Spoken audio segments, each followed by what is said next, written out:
दोस्तों इमेजिन करो फ्यूचर की एक ऐसी दुनिया जहां सब कुछ बहुत ज्यादा एडवांस हो चुका है।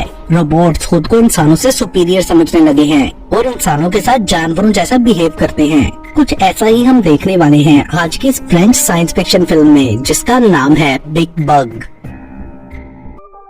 फिल्म के स्टार्ट में हम एक डिवोर्स लेडी एलिस को देखते हैं एंड उसने अब अपने न्यू बॉयफ्रेंड मैक्स को अपने घर रहने के लिए बुला लिया था।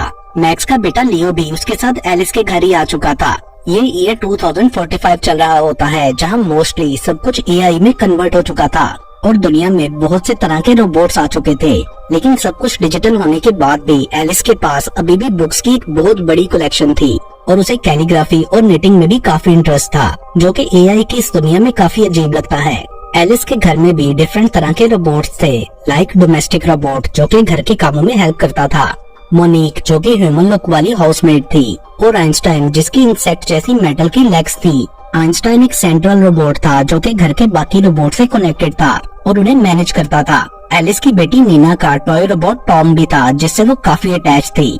दुनिया में डिफरेंट जनरेशंस के लिए डिफरेंट तरह के रोबोट्स थे, बट सबसे एडवांस एआई रोबोट्स योनेक्स थे, जो इंसानों के अगेंस्ट इनकलाब ले आए थे और वो इंसानों को खुद से कमतर समझते हुए एनिमल्स की तरह ट्रीट करने लगे थे। पूरी दुनिया में इस वक्त योनेक्स रोबोट्स का ही राज था, बट कुछ डोमेस्टिक रोबोट्स अभी भी अपने ह्यूमन मास्टर्स के वफादार थे। योनेक्स रोबोट्स अपने नेटवर्क को यूज करके डोमेस्टिक रोबोट्स को भी अपनी साइड पर करना चाह रहे थे।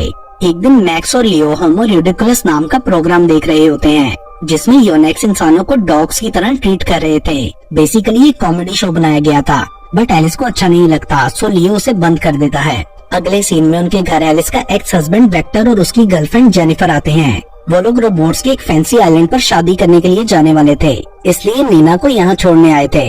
एलिस नीना को मैक्स और लियो से इंट्रोड्यूस कराती है। तभी उसकी नेबर फ्रांस वहाँ अपने डॉग टॉमी को ढूंढने आती है। वो उन लोगों को बाहर शहर में होने वाले बड़े ट्रैफिक जैम के बारे में भी बताती है, जिसके बाद सब न्यूज देखते हैं, मगर किसी को यकीन नहीं आ रहा था। एआई वर्ल्ड में ट्रैफिक जैम्स बहुत ही कम होते थे, लेकिन योनेक्स के इनकलाब की वजह से सारे एआई सिस्टम्स और रोबोट्स ने मिसबिहेव करना स्टार्ट कर दिया था। इसलिए ये ट्रैफिक जैम हुआ, जो कि बहुत बड़ा सिक्योरिटी थ्रेट था। एलिस के घर में एक home assistant nectar, Amazon Alexa भी था, हर चीज को कंट्रोल करने के लिए। वेक्टर और जेनिफर की फ्लाइट का टाइम हो रहा था, सो उन्हें एयरपोर्ट जाने की जल्दी थी, बट नेक्टर ने ये कहकर उन्हें अंदर ही ट्रैप कर दिया था कि बाहर खतरा है।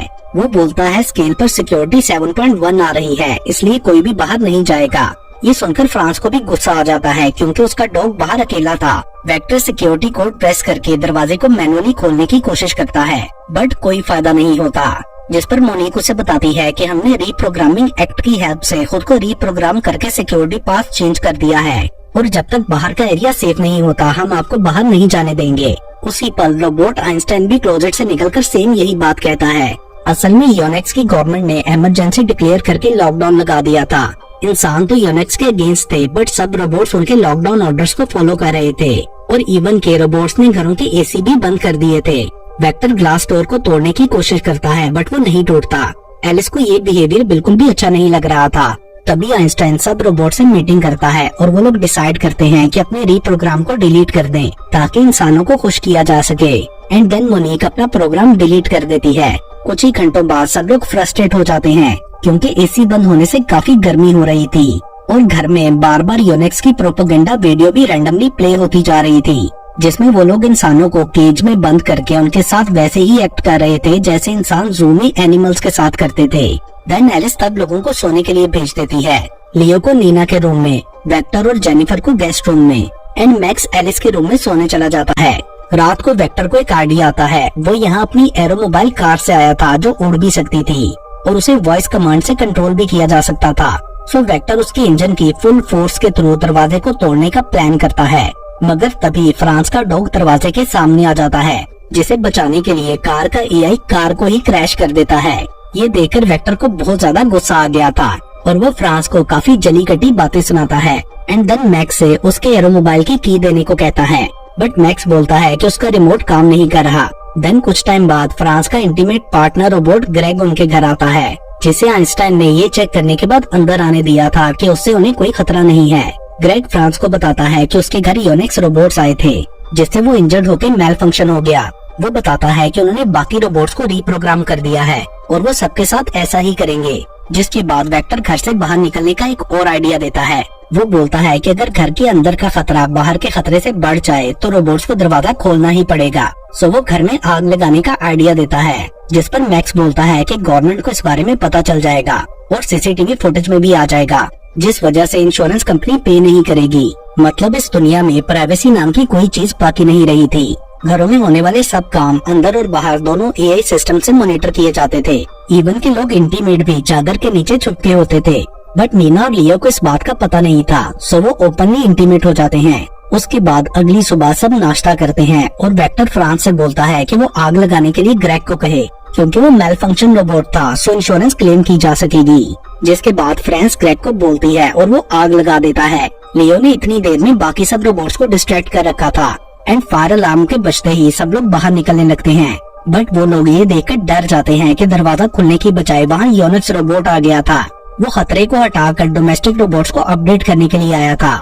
सो वो सेंट्रल सिस्टम नेक्टर को दरवाजा खोलने का ऑर्डर देता है, बट वो नहीं खोलता क्योंकि सब रोबोट्स इंसानों के साथ लॉयल थे। जिसके बाद योनिक्स जेनिफर को हिप्नोटाइज करके मैनुअली डोर खोलने के लिए कहता है। सब लोग मिलकर फोर्सफुली उसे रोकने की कोशिश करते हैं, बट कोई फायदा नहीं होता क्योंकि योनिक्स एआई सिस्टम्स को खुद ही कंट्रोल करते थे, इसलिए वो न्यू पासकोड जानता था। सो उसके बताने पर जेनिफर लॉक खोल देती है और योनिक्स घर के अंदर आ जाता है। टॉय रोबोट टॉम उससे लड़ने की कोशिश करता है, बट योनिक्स ने उसे इतनी लेजर से ब्लास्ट कर दिया था जिससे सब लोग बुरी तरह डर जाते हैं, इवन के रोबोट्स भी। उसके बाद योनिक्स पूरे घर को चेक करने लगता है। उसने एलेक्स की सब बुक्स को डेंजरस मटेरियल घोषित कर दिया था, क्योंकि योनिक्स कॉर्पोरेशन के अकॉर्डिंग बुक्स रखना इलीगल एक्टिविटी थी। सो वो एलिस को भी बागी कहकर उसकी प्रोफाइल अपडेट करता है एंड फाइनल जजमेंट के लिए वो उससे क्वेश्चन पूछता है कि क्या वो मानती है कि अब प्रेजेंट फॉर्म में रोबोट्स इंसानों से सुपीरियर हैं, जिस पर एलिस कहती है कि नहीं, क्योंकि रोबोट्स नेचुरल नहीं हैं। ये सुनते ही योनिक्स एलिस को दुश्मन घोषित करते हुए अरेस्ट कर लेता है एंड लेटर ऑन जब योनिक्स उसकी बुक्स डिस्ट्रॉय करने में बिजी था तो मोनिक एलिस को सिग्नल देती है कि वो मिरर यूज करके योनिक्स को उसके अपने ही लेजर से मार डाले। जिसके बाद एलिस वो मिरर पीछे खड़े क्लिनिक रोबोट को पकड़ाकर खुद सामने से हट जाती है एंड देन लेजर योनिक्स की आईज में लगते ही उसका विजन डिस्ट्रॉय हो गया था, लेकिन थर्मल इमेज मोड एक्टिवेट हो चुका था, जिसके बाद उसे सब इंसान थर्मल मोड में ही नजर आ रहे थे। सो योनिक्स गुस्से में आकर सबको एलिस का साथी डिक्लेयर कर देता है। कुछ घंटों बाद सबका गर्मी से बुरा हाल हो गया था।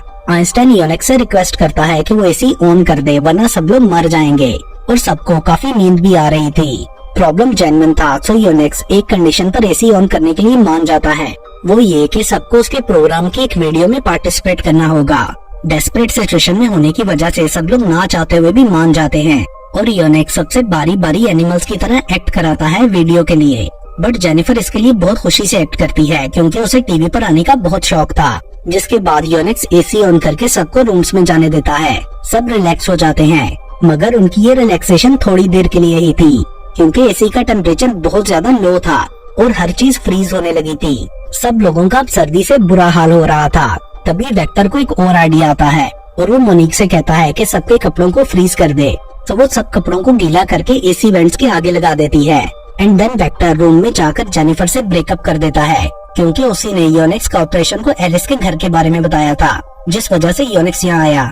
जेनिफर उसे कन्विंस करने की कोशिश करती है कि मैं बस सिर्फ इस घर से बाहर जाना चाहती थी, बट वेक्टर उसकी बात पर बिल्कुल बिलीव नहीं करता। लेकिन सर्दी का असर कम करने के लिए वो दोनों इंटीमेट होते हैं। उधर एलिस को भी पता चलता है कि मैक्स उसके साथ सिंसियर नहीं है और वो दुखी होकर रोने लगती है। लेटर ऑन जब सबके कपड़े फ्रीज हो जाते हैं तो वो उन्हें पहनकर योनिक्स पर अटैक कर देते हैं, क्योंकि योनिक्स सिर्फ थर्मल सेंसर के थ्रू देख सकता था, इसलिए सबके फ्रोजन कपड़ों की वजह से उसे कुछ नजर नहीं आता। सो वो रैंडमली अपना लेजर ब्लास्ट करने लगता है। सडनली मोनिक एलिस को बचाने के लिए खुद को सेक्रीफाइस कर देती है। लियो चुपके से योनिक्स के पैरों में कील ड्रिल कर देता है एंड देन नीना उसे करंट लगा देती है एंड फाइनली वो लोग योनिक्स को मारने में कामयाब हो गए थे। सब लोग काफी खुश थे। वेक्टर आइंस्टाइन से दरवाजा खोलने को कहता है, बट वो ये कहकर मना कर देता है कि बाहर कोविड-50 फैल रहा है, सो गवर्नमेंट ने लॉकडाउन लगा दिया। ये सुनकर सब लोग गुस्से से उस पर चिल्लाने लगते हैं, तो आइंस्टाइन हंसते हुए बोलता है कि ये प्रैंक था एंड फिर दरवाजा खोल देता है, जिसके बाद सब बाहर आ गए थे। फ्रांस अपने घर चली जाती है एंड देन मैक्स भी जाने के लिए अपनी एरो मोबाइल स्टार्ट करता है, जिसके बारे में उसने झूठ कहा था कि वो खराब है।